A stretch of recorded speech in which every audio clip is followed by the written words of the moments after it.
like love, love, love and music. La la la, love, love, love, love, love and music. Love, love.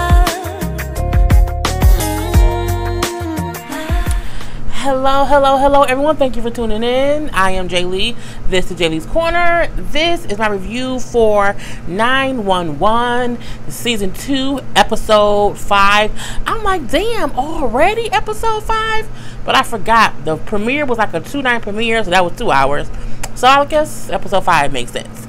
Anyway, if you have not done so already, please take a moment to subscribe to my channel and become a whole Jaybird. Hey Jaybirds, because we are not subscribers here, we are Jaybirds. So become an active Jaybird to, you know, watch different videos, comment in the comment section, share the videos, like the videos and all that good stuff.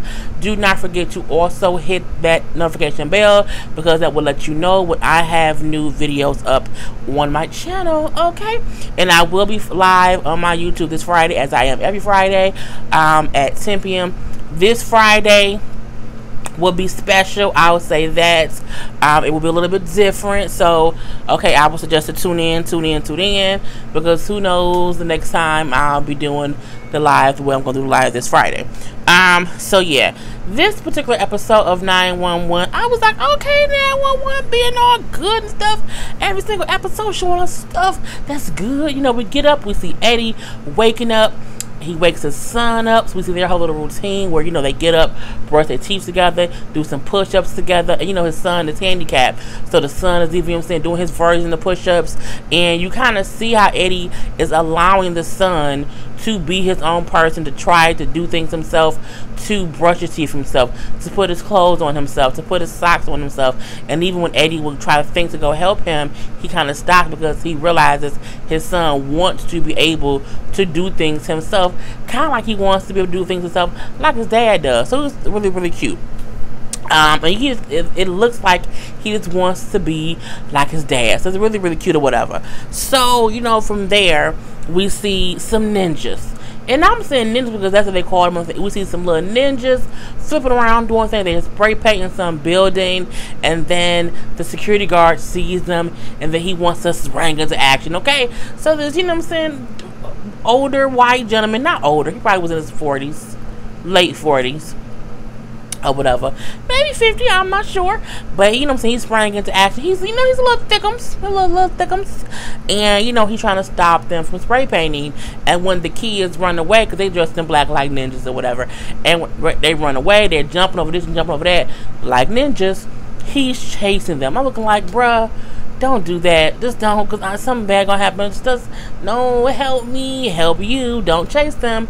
But he does anyway. And sure enough, they like jump over a little balcony or whatever, and he tries to jump too. And I'm like, sir, you're not a ninja.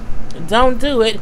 But he does it anyway, and he jumps. He grabs hold to the railing, but he didn't quite make it, and then he falls. I'm looking like, oh Lord Jesus, this man that fell to his death. What's gonna happen? What's gonna happen, honey?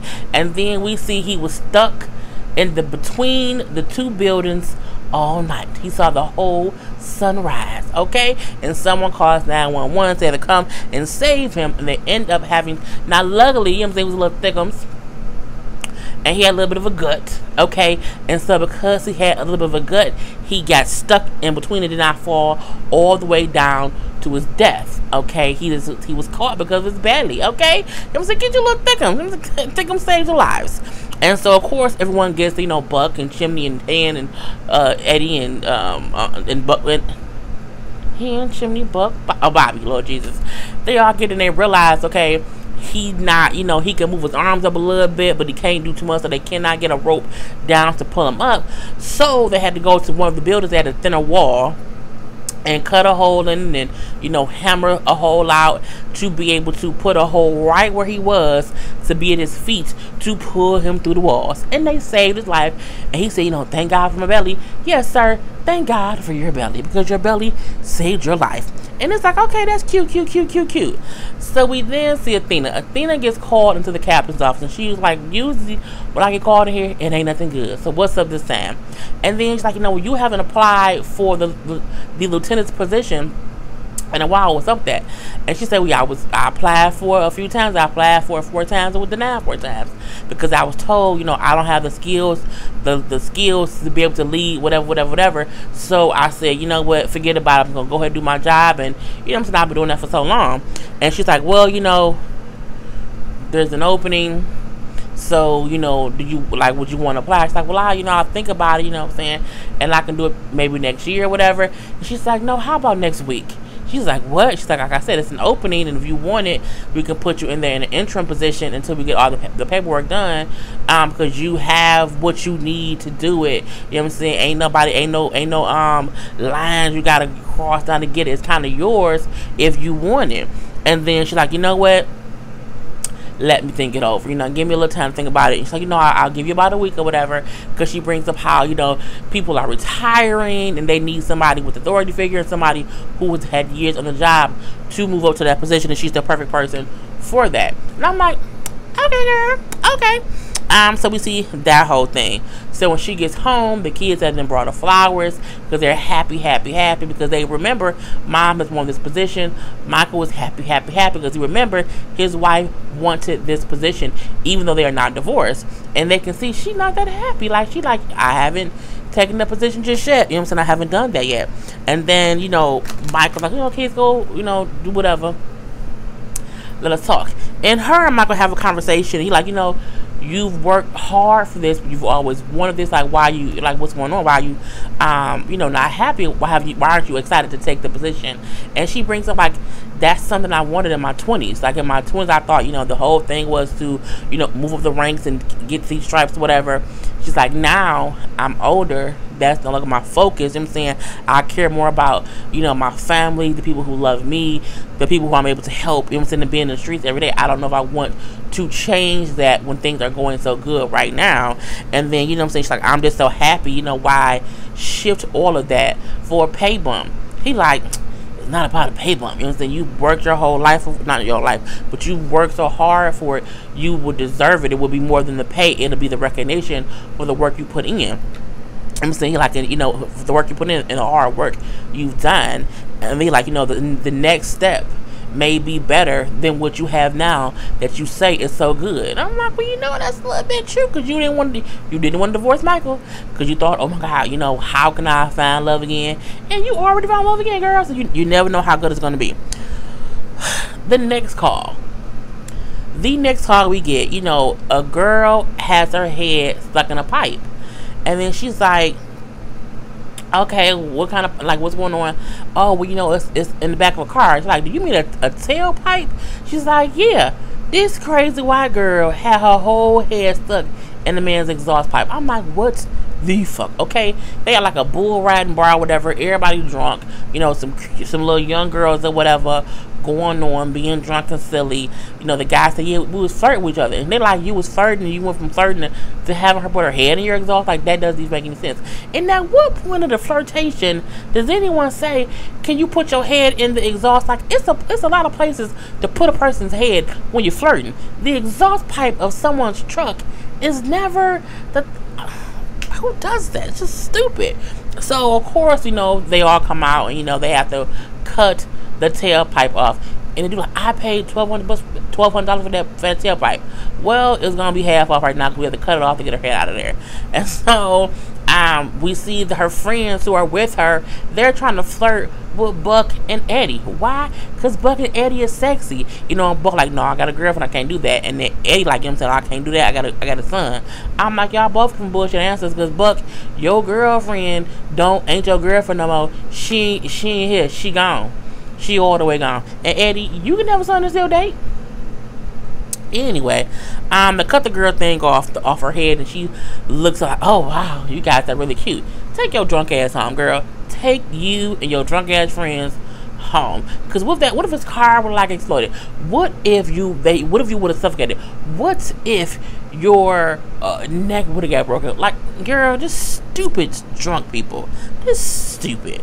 And we do see how Buck and Eddie both say, well, you know, you gave a dumb reason to not go there. Well, so did you. You know what I'm saying? Because your whole girlfriend, Abby, she don't even exist. Well, your son isn't the reason to not go out on a date. I'm looking like, well, y'all both giving bullshit reasons.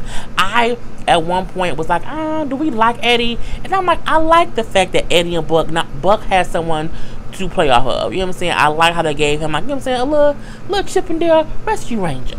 That's what I'm thinking it is. We then see is they're there, Eddie gets a phone call that his grandmother has failed, so he had his son being babysat by the grandmother. And she's older, okay? And she failed. So he gets to the hospital. He thinking something was wrong with his son. It's like, nope, she failed. You know, she felt she hurt herself. She was trying to get with him, and, you know, she just slipped down the stairs, and he's there. His aunt is there. And then she's like, you know, she's too old to be watching him. Like, she can't be doing that. You know, you need to figure out something to do. You complaining a whole bunch. You ain't got no goddamn answers for what I'm supposed to do. So he's like, yeah, I'm trying to do this, I'm trying to do that. But, you know, the system is kind of crazy to where every time I'm trying to get covered for him to be, like, looking after, like, it's a whole other loophole I have to jump through. So it's just kind of crazy right now. And then, you know what I'm saying, she then say, you know, it's crazy that your ex stuck you with him. She's like, I'm not stuck doing anything, okay? That's my son. Point blank to the person. So it's like, okay, so we now see the girl, the mama. I'm like, I didn't know if she was dead or whatever. I'm like, okay, so she left him with the kid, which means in another season, she gonna come back. It's a reason they mention her name. Think about that. Anyway, the auntie then says, well, you know, I can watch him, you know, today or tomorrow. But you have to figure out what you're gonna do. And I'm like, gotta get him in some kind of daycare, you know. But again, all the loopholes. So we do then see how the aunt could not watch him immediately, okay? So he brings the son to the fire station. And, you know, Bobby like, you know, it's okay. Buck told me about it. It's perfectly fine. You know, don't even worry about it. So we see them taking him on a call with them. We see them, this place, he's having a ball, okay? He riding up down the flagpole. He playing on the games. It's a whole little fun thing. You know what I'm saying? Bobby talking to him about, you know, this is what happened with that. That's the jaws of life. Your dad's gonna take that. And it was he was just so amazed seeing what his dad does all day. And then, you know what I'm saying, when this aunt comes to pick him up, was it aunt or grandma? Or whoever comes to pick up the son, you know, Eddie is so thankful that Bobby allowed the son to be there all day. And not only that, each person, like, you know what I'm saying, interacted with him and had fun with him to give him a fun day. So, you know, as he's walking over the son, he comes back and he hugs Bobby and says, you know, just thank you. Because, again, it's hard for him to think, I have nowhere for him to go. What am I going to do? I have to work. Okay, I got to do some things. What's going to go on? So, that was cute. We see Maddie and Buck have a little talk. You know, he brought up how hard Eddie has it with not being able to get the right things filled out to get the right care for his son. And she said, you know, well, I'm a nurse. So the best person to help people, you know, work the system is people who work in the system. So that's what you need to get to help him, like, do paperwork and figure out what's going on. From there, they leave the conversation alone. She then tells him how she found somewhere to live. How, you know, when she first came there, she was more running from away from her ex. But how he convinced her that she can have a whole life here. And she said, as long as I'm sitting up here, you know, sleep on the couch and whatnot, it's like I haven't started my new life. So I need to move out to, you know, have my own thing or whatever. And, you know, it's like I won't feel complete if I'm just staying here. And, of course, he don't want her to leave. I think it's because he don't want to be in Abby's house by himself. You know what I'm saying? But I'm like, make it your house. Shit, Abby ass ain't coming back. She gone. Gone. Anyway, so, you know, they had the whole conversation. We then see Chimney. Chimney is at the hospital getting his little regular checkup that he gets because of his whole accident from last season when he had the little metal rod through his head. So they're trying to be sure that he still does not have any traumatic brain injury symptoms or anything wrong with him or whatever. So they put him through, like, it was either MRI or a CT scan. and he comes back clean. And the doctor like, just 10 months ago, it's crazy how you had a whole ride through your head. Like, I just can't imagine it. And then he's like, you know what, I can't remember much of what happened, but it's fine. So when he leaves, he gets in the hallway, and he's standing there, and then a pregnant lady walk up, and he looks. It's the ex-girlfriend who like left him when the accident happened. Like, she just never came back or whatnot. Left him in there by himself or whatever. Even though he was in how much in love with her he was. So when he runs to her, she's now pregnant and married, which makes him try to do the math in his head. She's like, it's not your baby. That would be the most. I'll be the most pregnant person for sure. Because again, his accident happened 10 months ago. So she would have been pregnant. Okay, you can't. She's not stay pregnant that long. So she's like, nah, it's my husband's child. And so he's still having all these thoughts in his head, like, well, dang, if she's pregnant now, that means she must have been dealing with somebody then, and I wasn't the only one. So he's having all these feelings. And then she brings up how, once that happened with him, how it made her reevaluate her own life and her own issues and ways she treated people. And she kind of changed her ways, and, she got married, got pregnant, and now she's just a different person. Which made him feel like, well, damn, I had this life-altering situation, this life-altering accident, and my life has not changed that much since it happened, and it's some bullshit. She didn't go through it. I went through it, but her whole life has changed, and mine haven't. It's a damn nap by my phone, and if I'm anyway, they just out the blue kind of pop up for no reason. Or was I tripping? What the fuck was it? Was it lint? Is that a spider? Oh, it's a spider. Oh, there's a spider on the spider web. I gotta pause it. So, in between me looking up for that damn spider and killing it and coming back on camera, I forgot to put my mic back on my shirt. So the second half, it won't be too low, but it won't be as high as far as the volume. So yes, I know the second part is a little bit lower, but hopefully y'all can still hear me. And I want to put y'all on note before y'all like, oh my god, the ending is not that loud. I forgot to pick my mic back up and put it on my shirt.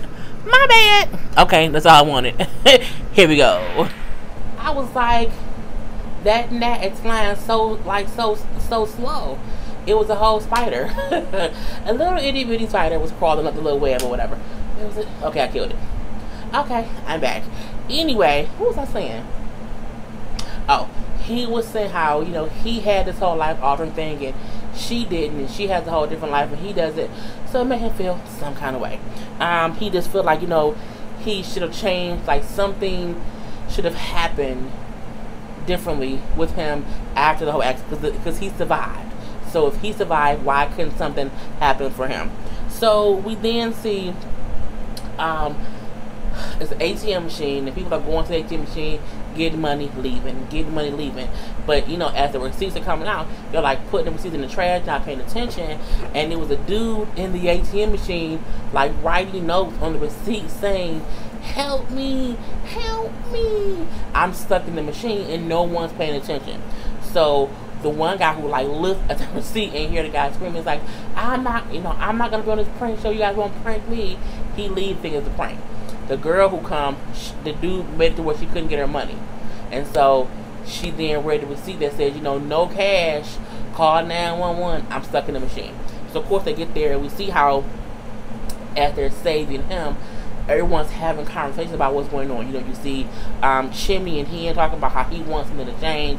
We see Buck talking to Bobby about he wonder, one, why his sister wants to move, and two, is it weird that I stay in Abby's old apartment? Yes, it's very weird, okay, because she's not coming back.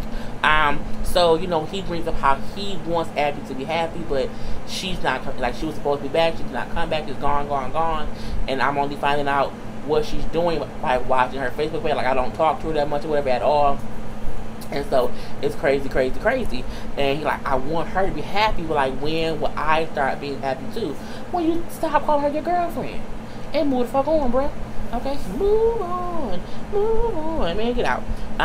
But they get the man out, he's fine. We then see it's a man in the jewelry store, and I'm like, is he finna hold up a jewelry store? What's gonna go on here?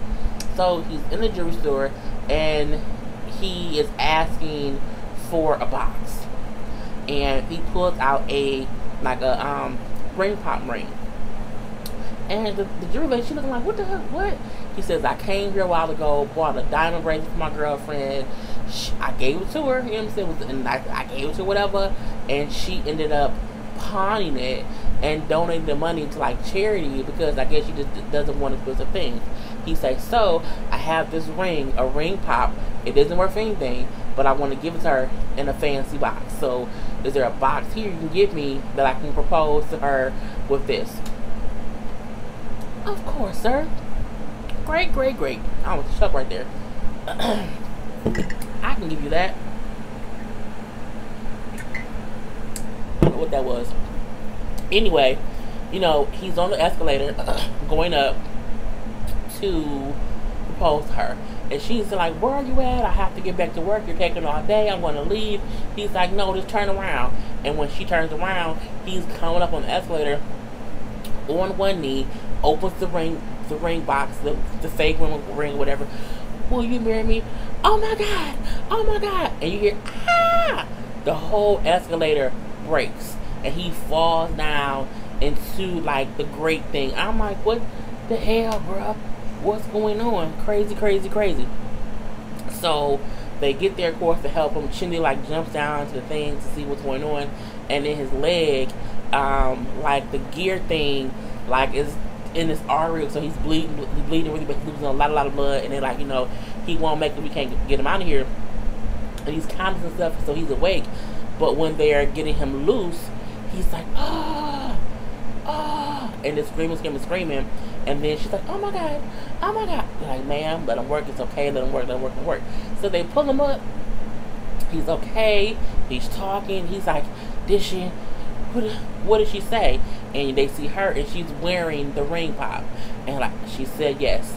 Then he starts having a heart attack. He goes into cardiac arrest and dies.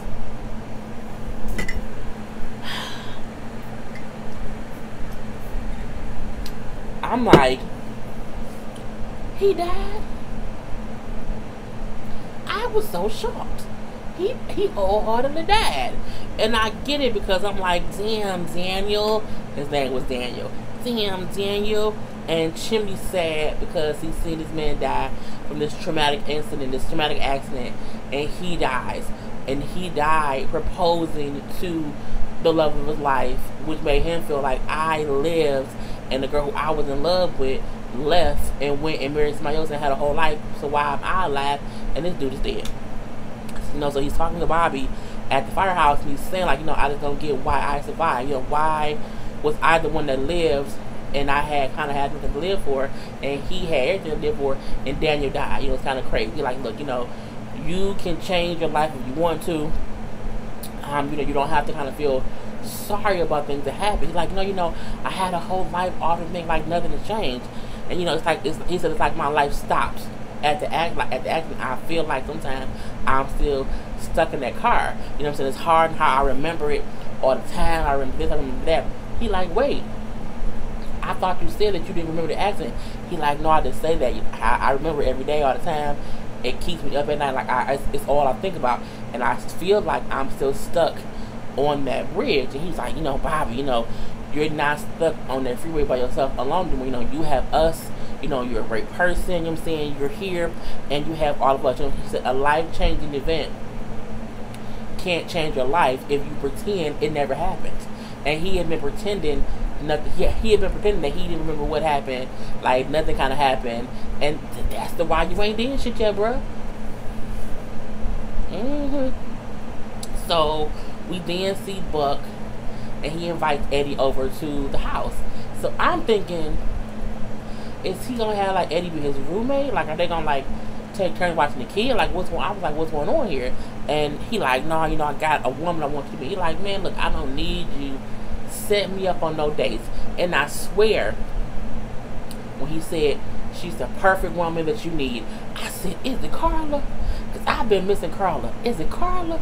And sure enough, he opened the door and it's Karla's ass. Because, you know, Karla was the home health nurse to Abby's mom, and I love Karla, her little spunk or whatever. And so yeah, Buck called Karla over to help Eddie go through all the loopholes to get his son more care and more help. I'm like, oh. So for the most part, we see Karla will be back.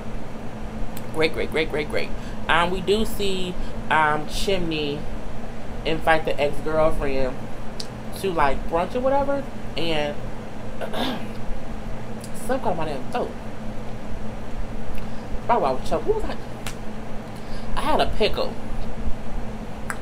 I wonder if the pickle skin was like stuck in my throat. Anyway, but he invited, I'll be going all over little tangents. He invited the girlfriend, the ex-girlfriend, to like out to eat, to like kind of just thank her for not. He said, "I'm gonna thank you for not pretending with me after the accident, because Bobby went and told her, just at least act like you love him, like give him something to hold on to," and she wouldn't do it. She's like, "No, because it's not real. I can't do that." He tells her like, "Yeah, the whole time we were dating, I was pretending to be something that I wasn't. I was making up stories of things that I didn't do, and you know what I'm saying, I was kind of just living a whole different life and whatnot. So I feel like I'm happy you didn't do that with me because of the accident," you know what I'm saying? And he said thank you, whatever. He gives her a little calendar and gives her a little ducky, a little fireman ducky for her kid. It was real cute. Real cute. We then see Athena and Bobby in the bed talking. Like at first he was asleep, she couldn't sleep, and he kind of wakes up and says, "You know, I can feel that you, I know you won't take that job." And she says, "How do you know that? Everyone else assumes I want to take it." He said, "You know, I just feel like you won't." She goes on to explain how, you know, in my life right now, I'm happy. I like my job. I like being out in the field. I don't want to trade that in for being like an office person, you know, other stuff. I don't want to do that. I want to be in the now, in the knowing what's going on in these streets, okay?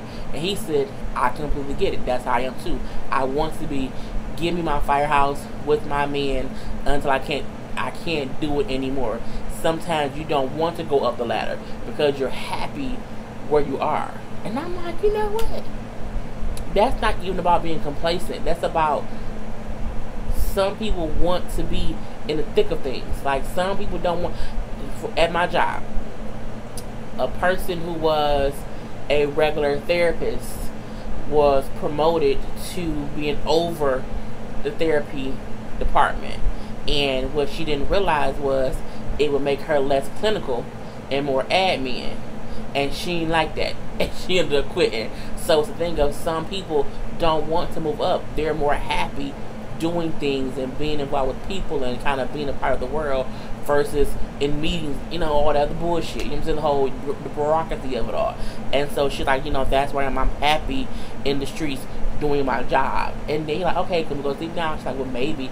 And they start kissing, they start doing it. So, and that's, you know, how I kind of went off. So again, it was a good episode. I liked it. I'm going to leave it here, people. So make sure to subscribe to my channel, watch other videos, put some comments below. Peace. It's like love, and music.